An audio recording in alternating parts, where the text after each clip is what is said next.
वापस आते हैं। एक्सेलेंसी, अब मैं Dr. Mahathir Mohamad, a lone man, and he has established a country like a strong economical hub and one of the greatest country of Muslim Ummah as well. How do you, the message to the youth, what kind of a step Dr. Mahathir Mohamad in his 30 years tenure he has taken to establish Malaysia like a strong country as an economical hub of the Asia? Okay, thank you for the question. Okay, first, when Dr. Mahathir became the Prime Minister of Malaysia, so he has his own policy. He implemented policy, but the main thing under his policy is on education. Education is the pillar, because from education, because he want to change become Malaysia before his time, more on I mean agriculture country. I mean but when he become the Prime Minister, he want to change, become more industrial country.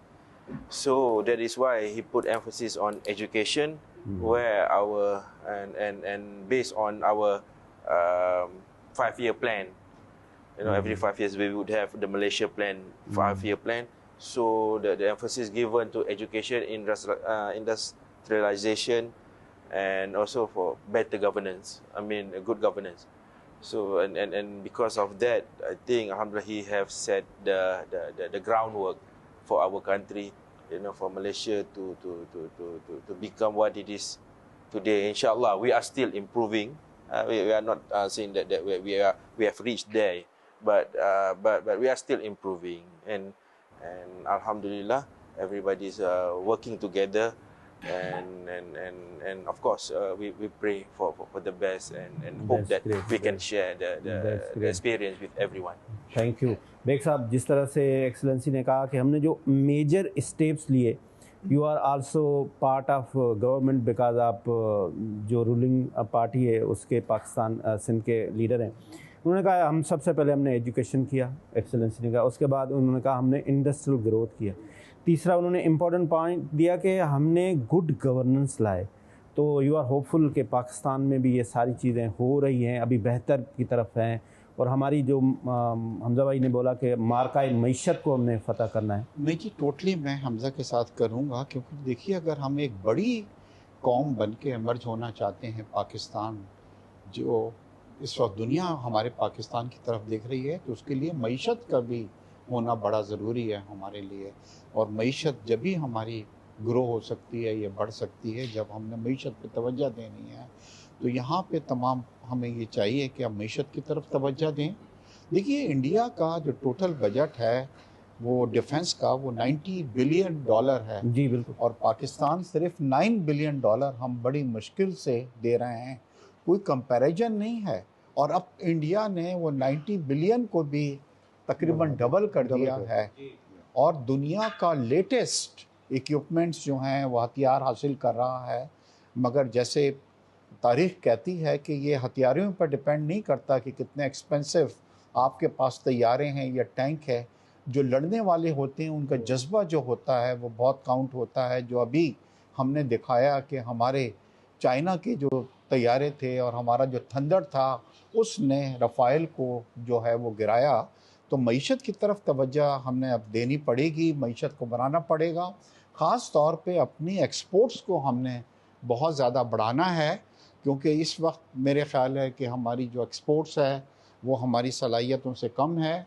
और ख़ास तौर पे आप लोग, क्योंकि इस वक्त माशाल्लाह आईटी का मैं ये सोचता हूँ कि एक ऐसा डिपार्टमेंट है, इस वक्त इंडिया की जो एक्सपोर्ट्स है आईटी की वो तकरीबन $200 बिलियन है, और हम अभी तक शायद 10 बिलियन पे भी अब नहीं आए, 4-6 बिलियन हैं। तो इसके अंदर आप सब लोग जो हैं बड़ा घर के अंदर बैठ के एक लैपटॉप के ऊपर आप जो हैं वंडर्स कर सकते हैं, और हर आदमी अपनी खर्ची भी निकाल सकता है, और फॉरेन एक्सचेंज भी जो है वो बाहर से पाकिस्तान को मिल सकता है। बहुत ज़बरदस्त बात की बेग साहब ने। एक छोटा सा कमर्शियल ब्रेक लेते हैं, और ब्रेक के बाद हम बात करें कि हमारा पोटेंशियल क्या है, हम नौजवानों से भी बात करेंगे। मैं एक बात शेयर करता चलूँ, मैं अभी सिडनी में था, तो आप यू कांट इमेजिन, नौजवानों आप सुनो कि हम जो पाकिस्तानी कम्युनिटी है वहाँ पे, वो most decent, most business minded लोग थे। और मुझे जो रात को काउंसिल जनरल ने हमें बुलाया तो आई वाज सरप्राइज कि सारे वहाँ पे हमारे अच्छे खासे पढ़े लिखे लोग वहाँ पे हैं। और हमें ये जो ब्रेन ड्रेन वाला जिसने भी ये स्लोगन दिया है ना, हमारे फील्ड मार्शल साहब ने कहा था कि ये ब्रेन ड्रेन नहीं है, ये ब्रेन गेन है। ये जो हमारे पास बाहर से रिमिटेंस आते हैं वो भी अराउंड कोई $40 बिलियन के आते हैं, उसका भी बेग साहब से पूछेंगे, वो भी हमारे पास पोटेंशियल है, उसको भी हम $200 बिलियन की तरफ लेके जा सकते हैं कि हमारे लोग बाहर जाएं, दुनिया में जाके मनाएं। भाई दुनिया में जाते हैं, पूरी दुनिया में चाइनीज़ बैठे होते हैं, कोई चाइनीज़ को कोई इकानमी का मसला तो नहीं है, लेकिन इसके बावजूद भी लोग जाते हैं दुनिया में अपने आप को मनवाने के लिए। छोटा सा कमर्शियल ब्रेक।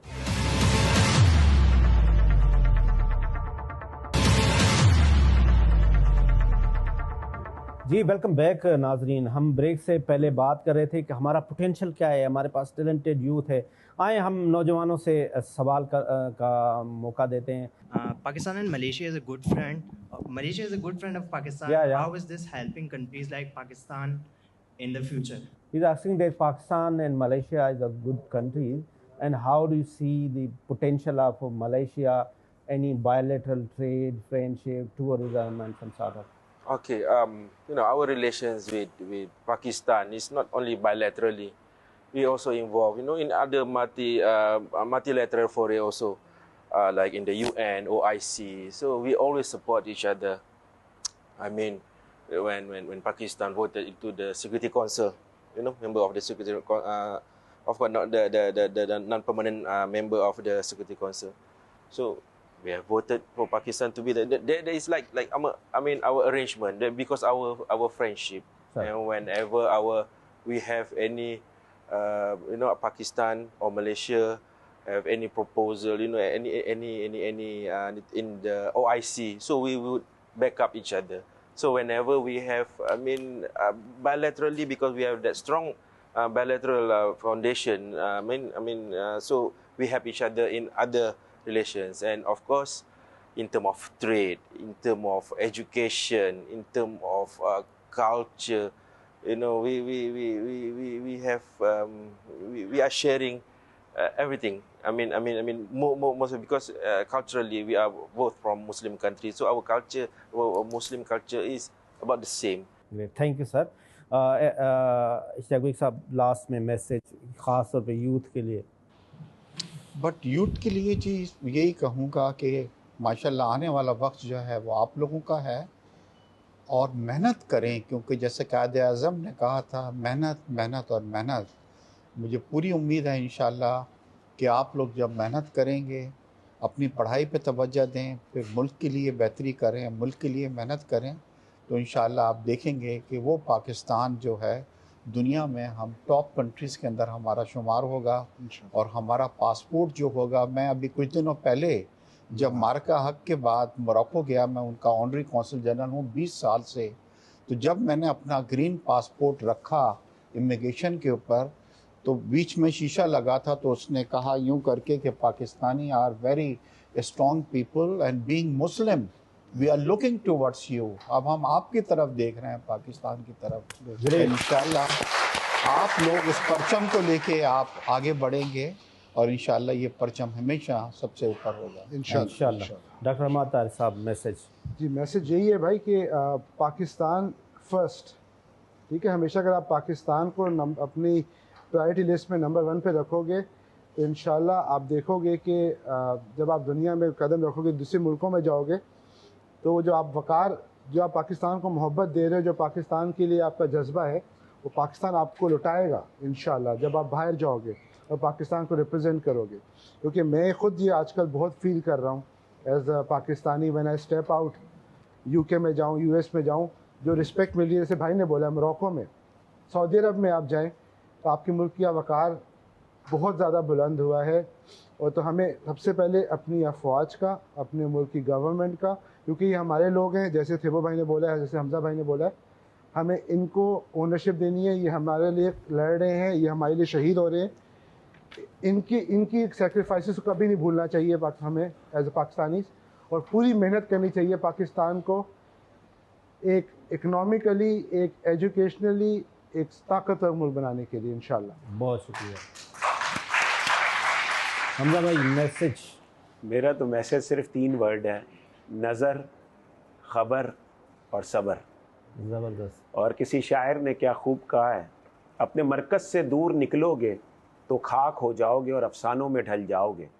अपनी मट्टी पे ही चलने का सलीका सीखो, संगे मरमर पे चलोगे तो फिसल जाओगे। तेज़ कदमों से चलो, तसादुम से बचो। तेज़ कदमों से चलो, तसादुम से बचो। भीड़ में सुस्त चलोगे तो कुचल जाओगे।